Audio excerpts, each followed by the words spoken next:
اللہ محمد صلی اللہ علیہ وسلم نحن عباد محمد صلی اللہ علیہ وسلم۔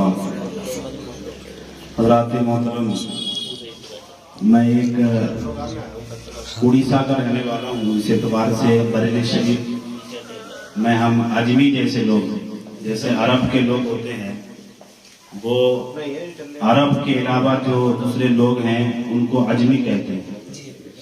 عجمی کا مطلب یہ ہوتا ہے کہ وہ پوری دنیا کے لوگوں کو گونگا سمجھتے ہیں، وہ عربی بولتے ہیں، اس لیے وہ اپنی زبان کے سامنے دوسری زبان کو جو ہے وہ گونگا پن کرتے ہیں۔ تو ایسے ہی ہم جو ہے اپنے آپ میں یہ احساس کرتے ہیں، بریلی شریف میں اردو میں بولتے ہیں، ہم بھی اپنے آپ کو عجمی سمجھتے ہیں، اور اللہ کا فضل ہے کہ اردو زبان جو صحیح ہوئی ہے وہ بریلی شریف بریلی شریف نے بہت کچھ دیا۔ یہ آپ لوگوں کی محبت ہے کہ ہم سے سنتے ہیں، ورنہ ہم کو اس لائق ہے کہ آپ سے سنیں۔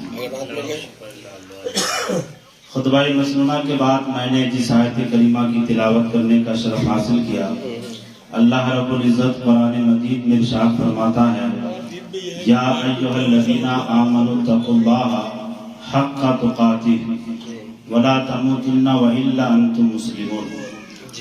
اس کا اردو ترجمہ ہے، اے ایمان والو کہ ہرگز تم مرنا اس حالت میں مت مرنا کہ تم کافر ہو کر مرو، بلکہ تم مومن ہو کر مرو۔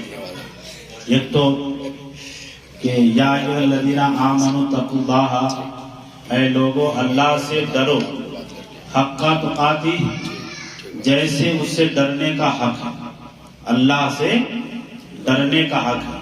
پھر فرمایا وَلَا تَمُوتُنَّ وَإِلَّا أَنْتُمْ مُسْلِمِينَ، اور تم مرو مت مگر یہ کہ مسلمان ہو۔ یعنی مرنا اور جینا یہ تو اللہ رب العزت کی قدرت میں ہے، وہ جب چاہتا ہے انسان کو، جب تک چاہتا ہے زندہ رکھتا ہے، اور جب چاہے گا انسان کو دنیا سے اٹھائے۔ اور موت یہ حق ہے۔ دنیا میں لوگوں نے انکار کرنے والوں نے بہت سی چیزوں کا انکار کیا، یہاں تک کہ مخلوق نے خدا کا انکار کیا، لیکن ایک ایسی چیز دنیا میں موجود ہے جس کا کسی نے انکار نہیں کیا، وہ کون سی چیز ہے؟ موت۔ ہر وہ انسان، جہاں تک کہ فرعون اور نمرود جنہوں نے خدا ہونے کا دعویٰ کیا، مگر انہیں اس بات کا یقین تھا کہ ایک دن ہمیں مرنا ہے۔ تو مرنا جب ہے تو مرنے سے پہلے وہ انسان جو اپنی اصلاح کر لیتا ہے وہ کامیاب ہے۔ جانا تو سب کو ہے، لیکن جانے سے پہلے جو اپنی تیاری کر لیتے ہیں آخرت کے لیے، وہی انسان عقل مند ہے۔ اور اس کے لیے ہمیں کیا چاہیے؟ ہمیں آقا کریم صلی اللہ تعالی علیہ وآلہ وسلم نے ہر لمحہ ہماری رہنمائی فرمائی، یعنی بچپن سے لے کر ایک انسان اگر بوڑھا ہو جائے تو بچپن سے لے کے بڑھاپے تک اس کو کس تعلیم کی ضرورت ہے، یہ سب ہمارے نبی نے ارشاد فرمایا۔ قرآن کی تلاوت آپ کریں، جا بجا جو ہے قرآن مسلمانوں کو اللہ سے ڈرنے اور نبی کی اتباع کا حکم عطا فرماتا ہے۔ بارہا آپ دیکھیں قرآن مجید نے کہیں یہ فرمایا کہ ان کنتم تحبون اللہ فاتبعونی یحببکم اللہ۔ اللہ نے ارشاد فرمایا، اے محبوب آپ لوگوں سے یہ کہیے، اپنے ماننے والے سے، کہ اگر تم اللہ سے محبت کرنے کا دعویٰ کرتے ہو، فاتبعونی، تو تم میری اتباع کرو۔ جب تم میری اتباع کرو گے تو اللہ رب العزت نے آگے انعام ارشاد فرمایا، یحببکم اللہ، اللہ بھی تم سے محبت کرتا ہے۔ اور صرف محبت نہیں، اللہ رب العزت نے آگے ارشاد فرمایا کہ اللہ ان کی مغفرت بھی فرمائے گا اور انہیں آخرت میں اجر عظیم بھی عطا فرمائے گا۔ اب ایمان جیسی دولت کو جو انسان محفوظ اس دنیا سے لے جائے گا تو اس کا انعام کیا ہے؟ وہ ایسے انعامات سے نوازا جائے گا کہ ان نعمتوں کو نہ کسی آنکھوں نے دیکھا، نہ کسی کانوں نے سنا، نہ کسی زبان نے چکھا۔ ایسی نعمت اللہ رب العزت جنت کی اس کے لیے مہیا فرمائے گا، یہاں تک کہ آقا کریم صلی اللہ تعالی علیہ وسلم نے ارشاد فرمایا، جو جنت میں سب سے آخر میں جائے گا اللہ رب العزت اسے اتنی نعمت عطا فرمائے گا کہ اس آخر میں جانے والے جنتی کی اتنی نعمت ہوگی کہ پوری دنیا کو اس کے سامنے رکھ دو جیسے ایک میدان میں انگوٹھی. یہ انعام ہے جو سب سے آخر میں جنت میں جائے گا. اب اندازہ لگائیں جو ایمان کے اعتبار سے پہلے جنت میں جائیں گے ان کے لیے اللہ رب العزت جنت کی کس قدر نعمت مہیا فرمائے گا. مگر شرط یہ ہے کہ انسان غلام مصطفیٰ بن کر دنیا سے جائے. جب غلام مصطفیٰ بن کر جائے گا تو آگے کے سارے مسائل مراحل اس کے لیے جو ہے آسان ہیں. آج ہم دیکھیں ہمارے دل سے خوف خدا اور محبت رسول جو ہے وہ نکل چکے ہیں. نہ ہمارے دل میں خوف خدا ہے نہ محبت رسول ہے. ہم ایسے جی رہے ہیں جیسے دوسرے جانور جی رہے ہیں. ہمارے اندر خوف خدا نہیں، محبت رسول نہیں، اللہ اس کے رسول کی باتوں سے لگاؤ نہیں، بلکہ ہم نے اپنا ذہن یوں بنا لیا ہے جو باتیں ہمیں اچھی لگتی ہیں ہم اسی پر عمل کرتے ہیں اور جو بات ہمیں نہیں بھاتی ہم اس سے دور بھاگتے ہیں. یہ نہیں ہے. اتباع شریعت یہ ہے کہ آپ کا دل اس پر مانے یا نہ مانے آپ ہر حال میں اتباع شریعت کریں. ہے نا؟ کچھ باتیں وہ ہوتی ہیں کہ انسان کو بہت اچھی لگتی ہیں شریعت کی، اس پر عمل کرتا ہے، مگر اسی شریعت کی بات جب اس کے سامنے آتی ہے جس کا یہ مزاج نہیں رکھتا، اسے پسند نہیں کرتا تو اسے چھوڑ دیتا ہے. تو آپ اندازہ لگائیں آپ نے شریعت پہ عمل نہیں کیا بلکہ اپنی طبیعت پر عمل کیا، اور ثواب جو ہے وہ شریعت پر عمل کرنے پر ہے، طبیعت پر عمل کرنے کی وجہ سے نہیں. جیسے ایک آدمی اگر اعتدال کی حالت میں ہے نا، یہ مسئلے کی بات ہے، جیسے اعتدال کی حالت، ایک آدمی نوجوان ہے اور اسے ابھی گناہ کرنے کا کوئی اندیشہ نہیں. اگر وہ ابھی اور 5-6 سال رک بھی جاتا ہے تو وہ انسان جو ہے گناہ میں مبتلا نہیں ہوگا. تو اس کے لیے شریعت یہ حکم دیتی ہے کہ نکاح کرنا اس کے لیے سنت ہے. چاہے سنت ہے کس حالت میں؟ کہ ابھی گناہ میں مبتلا ہونے کا اندیشہ نہیں ہے. اور اگر وہی نوجوان جس کو گناہ کرنے کا اندیشہ ہو کہ اگر میں نکاح نہیں کرتا ہوں معاذ اللہ کہ زنا جیسے گناہ کی چیز میں پھنس سکتا ہوں، تو اب اندیشہ کی بنیاد پر اگر اندیشہ ہے تو اس پر جو ہے نکاح کرنا واجب ہے. کیا ہے؟ اندیشہ اگر ہو تو نکاح کرنا واجب ہے. پھر یہی حالت اگر بدل جائے اور اسے اس بات کا یقین ہو کہ اگر میں نکاح نہیں کرتا ہوں تو گناہ میں مبتلا ہونے کا اندیشہ نہیں بلکہ قوی امید ہے کہ میں گناہ میں پھنس جاؤں گا، تو اب شریعت کا حکم اس کے لیے ہے کہ وہ اگر مہر ادا کرنے پر تیار ہے اور نان و نفقہ اٹھا سکتا ہے تو اس انسان کے لیے حکم ہے کہ فوراً شادی کرے. اب اگر کسی وجہ سے وہ تاخیر کرتا ہے، دیر کرتا ہے، تو شریعت اس پر جو ہے گناہ ہونے کا حکم لگائے. تو یہ کیا ہے؟ یہ شریعت کی باتیں ہیں. مگر انسان ان چیزوں کو جاننے کے باوجود اس کے پاس اچھے خاصے پیسے ہیں، گھر ہے، نان و نفقہ بھی اٹھا سکتا ہے، مگر رسم و رواج کی وجہ سے وہ شادی میں تاخیر کرتا ہے. تو ایسا انسان جو ہے لمحہ لمحہ گناہ میں مبتلا ہونے کا اس کے لیے اندیشہ ہے، تو اس کے لیے یہ جو ہے شریعت یہ حکم دیتی ہے کہ وہ فوراً شادی کرے. تو یہ اتباع شریعت ہے. اسی طریقے سے وہ اور سارے مسائل ہیں جن کو ہمیں علماء سے سیکھنا چاہیے. اگر ہم دین کی باتیں نہیں جانتے ہیں، قرآن مجید فرقان حمید خود ہم سے ارشاد فرماتا ہے فَاسْأَلُوا أَهْلَ الذِّكْرِ إِن كُنتُمْ لَا تَعْلَمُونَ. نہ سیکھنے والوں کے لیے قرآن نے مذمت نہیں فرمائی بلکہ قرآن یہ حکم دیتا ہے اے مومنو اگر تمہیں معلوم نہیں فَاسْأَلُوا أَهْلَ الذِّكْرِ إِن كُنتُمْ لَا تَعْلَمُونَ. تم جاننے والوں سے علم حاصل کرو، پھر ہماری اتباع کرو، تو پھر ہم تمہارے لیے اجر عظیم آخرت میں عطا فرمائیں گے.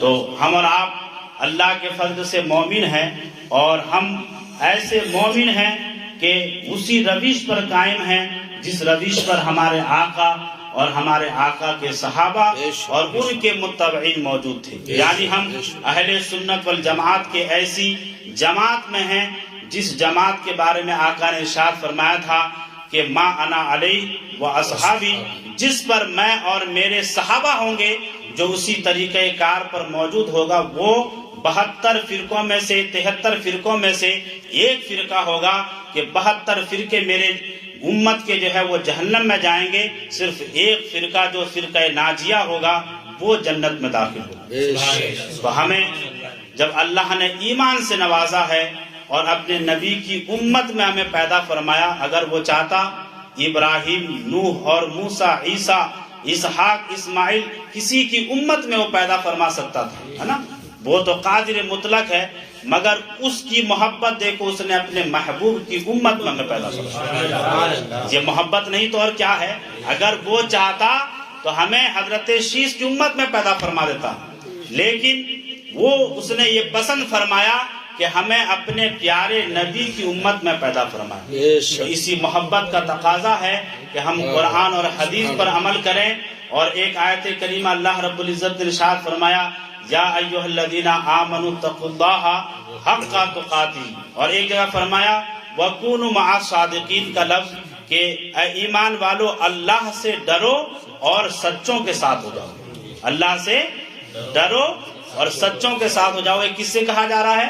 ایمان والوں سے کہا جا رہا ہے۔ یا ایھا الذین آمنوا اتقوا اللہ وکونوا مع الصادقین، اے ایمان والو اللہ سے ڈرو اور سچوں کے ساتھ ہو جاؤ۔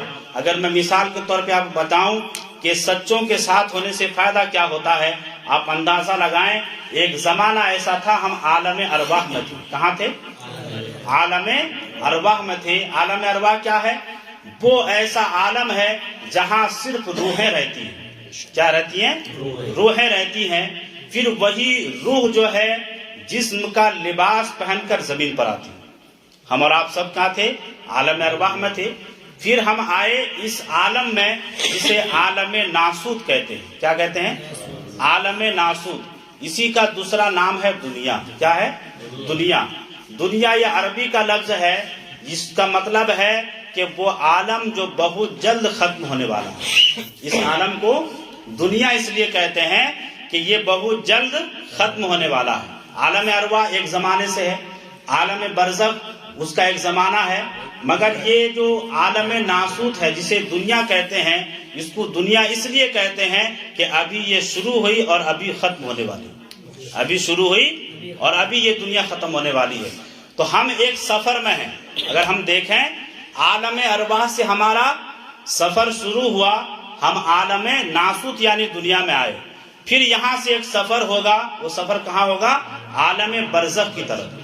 پھر عالم برزخ کے بعد جو ہے ایک وہ عالم جنت اور دوزخ کا ہے نا؟ عالم برزخ کے بعد اسی کو عالم برزخ بھی کہہ سکتے ہیں، اور بعض نے جو ہے وہ جنت اور دوزخ کی جو گھڑی ہوگی، اس کا وقت ہوگا، اس کو عالم برزخ سے جدا فرمایا۔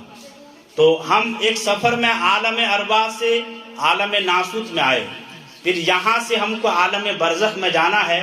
پھر وہاں کے بعد جب قیامت قائم ہوگی، اس کے بعد جو جنتی ہوگا وہ جنت میں، اور جو دوزخ میں جائے گا وہ ہمیشہ دوزخ میں رہے گا، اگر وہ ابدی دوزخی ہے۔ تو گویا کہ ایک سفر میں ہیں۔ تو اس سفر میں آپ دیکھیں، جب دنیاوی سفر آپ کرتے ہیں تو ہر انسان ایک مسافر جب ہوتا ہے، اس کو لوٹنے کی آس ہوتی ہے اپنے گھر کی طرف، ہے نا؟ ہم جب سفر میں جاتے ہیں تو سفر میں ہر آدمی جب مسافر ہوتا ہے، اسے اپنے گھر کی طرف آس لگی رہتی ہے کہ جلد سفر ختم ہو، کام ہو جائے اور میں اپنے گھر والوں کی طرف لوٹ جاؤں۔ تو اب ہمارا اصل مکان کیا ہے؟ اللہ کے فضل سے جنت ہے نا؟ اللہ فضل فرمائے تو جنت ہمارا جو ہے وہ اصل مکان ہے۔ حضرت آدم ہمارے جد امجد اور والد گرامی ہیں، اور انہی کی وراثت جو ہے یہ جنت ہے۔ تو ہمارا اصل مکان کیا ہے؟ جنت ہے۔ تو ہم سفر میں ہیں تو ہمیں ایسی زندگی گزارنی چاہیے جیسے ایک مسافر ہوتا ہے۔ وہ باہر کیسے جب آدمی مسافرت میں ہوتا ہے، اتنا کھانا خریدتا ہے کہ صرف پیٹ بھر جائے، خراب نہ ہو، اس جگہ بیٹھتا ہے کہ اسے نقصان نہ پہنچے۔ پھر جب سفر کرتا ہے تو سفر کرنے میں ہم سفر میں وہ اچھے لوگوں کو ڈھونڈتا ہے۔ ٹرین سے آپ سفر کر رہے ہیں، پلین سے سفر کر رہے ہیں، تو ہر آدمی ہم سفر بہتر ڈھونڈتا ہے۔ تو ایسے ہی جب دنیا میں ہم آخرت کا سفر کر رہے ہیں تو ہمیں چاہیے کہ ہم اپنا ہم سفر اسے بنائیں جو اللہ اس کے رسول کو پسند ہو۔ تو قرآن مجید نے فرمایا، اے ایمان والو ایمان لانے کے بعد اللہ سے ڈرتے رہو اور ہمارے محبوب کے دامن سے وابستہ ہو جاؤ. تمہارے سفر میں تمہارا کوئی سامان چرانے کے قابل نہیں ہوگا. جیسے دنیا میں اگر کوئی ہم سفر اچھا ہوتا ہے تو چور تمہارے سامان کو چرا نہیں سکتا. اگر آخرت کے سفر میں تمہارے ہم سفر غوث اعظم ہو, تمہارے ہم سفر خواجہ غریب نواز ہو, تمہارے ہم سفر امام احمد رضا ہو, تمہارے ہم سفر تاج الشریعہ ہو, نہ تمہاری نماز پر کوئی ڈاکہ ڈال سکتا ہے, نہ تمہارے روزوں پر کوئی ڈاکہ ڈال سکتا ہے. جیسے دنیا کی سامان کی حفاظت اچھے ہم سفر سے ہوتا ہے, تو اللہ نے فرمایا یا ایھا الذین آمنوا اتقوا اللہ وَكُونُوا مَعَ الصَّادِقِينَ. اللہ سے ڈرنے کے ساتھ, نماز پڑھنے کے ساتھ, روزہ رکھنے کے ساتھ, والدین کی خدمت کرنے کے ساتھ, ان اعمال کے ثواب کو محفوظ لے کر اگر آخرت میں جانا ہے تو غوث اعظم کے دامن کو پکڑ لو, وہ تمہارے سامان جنت تک محفوظ فرما دے. یہ قرآن مجید کا فلسفہ ہے. تو قرآن نے فرمایا یا ایھا الذین آمنوا اتقوا اللہ وَكُونُوا مَعَ الصَّادِقِينَ. ڈرتے رہو اللہ سے, اور ڈرنے کے ساتھ یہ بے خوف نہ ہو جانا کہ ہم تہجد پڑھ رہے ہیں, ہم بڑے پیر سے مرید ہیں, ہمارا پیر زمانے کا سب سے مشہور ہے, بلکہ اعمال کرنے کے ساتھ ہر گھڑی جو ہے آدمی امید اور خوف کے درمیان ہو. امید اس بات کی رکھے کہ جتنا بڑا گنہگار ہوں مگر میرا رب غفور الرحیم ہے, مگر اس کے ساتھ میں یہ بھی یاد رکھے جہاں وہ غفور الرحیم ہے وہی وہ جبار اور قہار بھی ہے. جب اس کی پکڑ ہوتی ہے 400 سال کے بعد فرعون کو بھی زمین کے بل جو ہے گراتا ہے اور اسے ذلیل و خوار فرماتا ہے. انسان دنیا میں یہ نہ سمجھے کہ میں گناہ کرتا رہا, میرے گناہ کو کوئی دیکھنے والا نہیں. اندھیرے میں گناہ کرنے والوں, جیسے تم یہ سمجھتے ہو کہ ہمیں دوسرا کوئی نہیں دیکھتا, مگر یاد کرو تمہارا رب جو ہے وہ سمیع و بصیر ہے. وہ تو ایسا ہے کہ اس کا ایک بندہ موسیٰ اگر کالے پہاڑ میں کالی چونٹی ہو تو دور سے موسیٰ اسے دیکھ لیتا ہے. جب موسیٰ کی آنکھ میں روشنی دینے والا اس قدر روشنی دے کہ موسیٰ کالے پہاڑ پر کالی چونٹیاں رات میں رہیں تو موسیٰ اسے دیکھ سکتا ہے. اور اس رب کو یاد کرو جس نے کائنات میں اندھیرے اور اجالے کو پیدا فرمایا. تم اجالے میں جو کرتے ہو اسے بھی دیکھتا ہے, جو اندھیرے میں بھی کرتے ہو اسے دیکھتا ہے. اس لیے ہر گھڑی اللہ سے ڈرتے رہو اور اللہ کے نیک بندوں سے وابستہ ہو جاؤ, تاکہ وہ نیک بندے تمہاری دنیا میں بھی ثواب کی حفاظت کریں, اور آخرت میں جب تم دنیا سے آخرت کی سفر کرو تو اللہ رب العزت کے وہ نیک بندے تمہارے ہم سفر ہو کر تمہاری بخشش کرا کے تمہیں جنت میں داخلہ کریں. یہ قرآن مجید کا جو ہے فلسفہ ہے. تو قرآن کی تلاوت کرو, حدیث پاک کی تلاوت کرو. اگر آتا کچھ نہیں تو علماء کی کثرت ہے.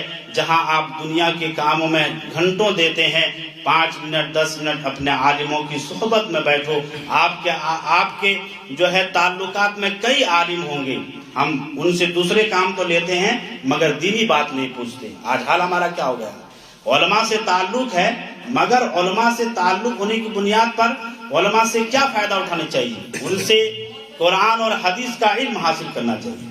جیسے ایک آدمی کاروبار کا ہے, اگر وہ کسی کمپنی میں ہے تو اس سے تعلقات ہے تو کیا کرتا ہے آدمی, اس کمپنی سے فائدہ اٹھاتا ہے. اگر گاڑی کی کمپنی میں گاڑی لینا ہوتا ہے تو اس سے رابطہ کرتا ہے. اگر کوئی موبائل کے دکان میں کام کرتا ہے, ہمیں موبائل لینا ہوتا ہے تو اس سے رابطہ کرتے ہیں تاکہ اس سے جان پہچان ہے تو موبائل کم ریٹ میں مل جائے.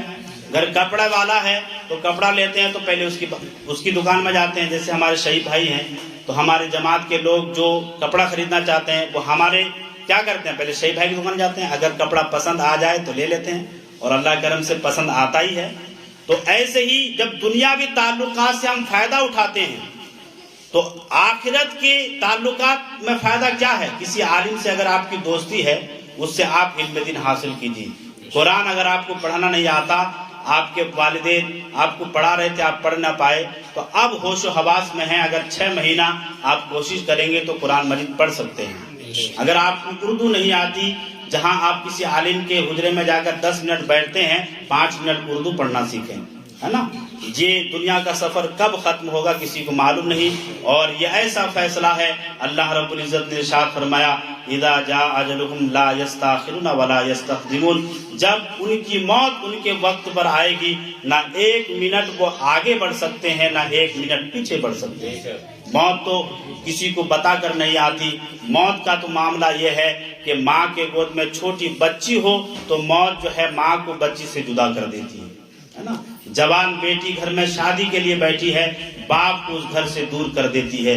یہ موت یہ نہیں دیکھتی کہ کون رو رہا ہے کون ہنس رہا ہے, وہ وقت پر آئے گی. حضرت عمر بن خطاب فرماتے ہیں کہ انسان کی نصیحت کے لیے صرف یہ کافی ہے کہ وہ دن میں ایک مرتبہ موت کو یاد کرے. اسے کسی کی نصیحت سننے کی ضرورت نہیں, بلکہ موت اسے ایسی نصیحت کرے گی. کفا بالموت نصیحا, فرماتے ہیں کفا بالموت نصیحا, اے لوگو موت جو ہے تمہارے لیے ایک بڑی نصیحت ہے. ایک مرتبہ اگر دن میں آدمی موت کو یاد کر لے, حرام کمائی چھوڑ سکتا ہے, حرام کام چھوڑ سکتا ہے, حرام کھانے کو ترک کر دے گا, حرام بات بولنے سے دور رہے گا. ایک مرتبہ تو موت کو یاد کرے. موت ایسی اصلاح کرتی ہے کہ انسان کی زندگی میں رونق آ جاتی ہے. اللہ رب العزت ہم تمام کو اپنی اصلاح کرنے کی توفیق رفیق عطا فرمائے, اور اصلاح کسی کی بات سن کر اور خود اپنے آپ میں دیکھیں. جب آپ خود اپنی اصلاح کریں گے تو اصلاح کر سکتے ہیں. ہزار کوئی لوگ آپ سے کہیں تو آپ کی اصلاح نہیں ہو سکتی.